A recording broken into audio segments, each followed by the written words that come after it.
आज ये स्वर माधवी के कानों को जैसे मानो अति सुख दे रहे हों। माधवी कह रही है, अरे कोई तो आ रही है, कोई गोपी तो आ रही है। तो दूर से माधवी कहने लगी, हाँ जल्दी आ, अरे जल्दी आ बहन, अरे नेक मेरी मटकी उचाए दे।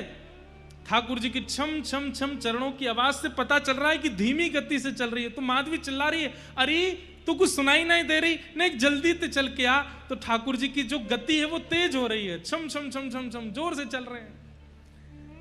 माधवी को सुनाई देता, हाँ बस आवे वारी है, आवे वारी है, आवे वारी है, आ गई होगी।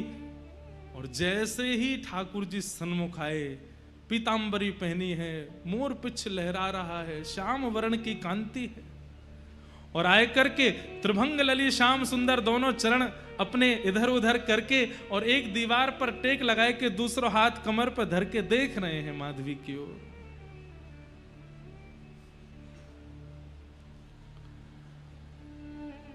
मीराबाई कहती हैं, जब मीरा के रूप में उनको माधवी का चिंतन हुआ तब मीराबाई ने ये पद गाया, हूं जल भरने जात थी सजनी,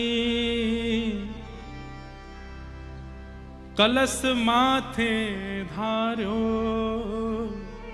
हूं जल भरने जात थी सजनी,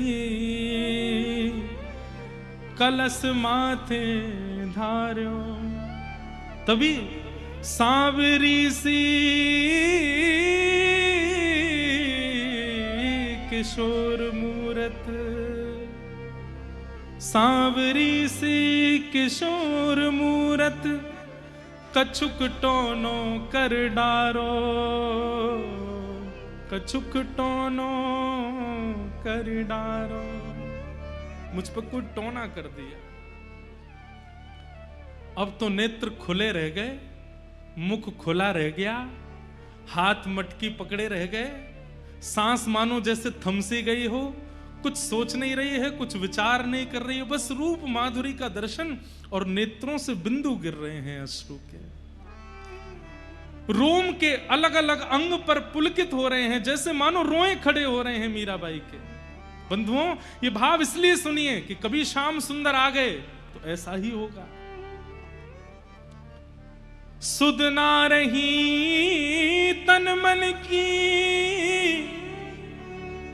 सब बिसर गयो बारो, कछुक टोनो कर डारो। भूल गई, भूली री भवन में तो बावरी बहीरी, कृष्ण नाम जपते श्रवण सुनो।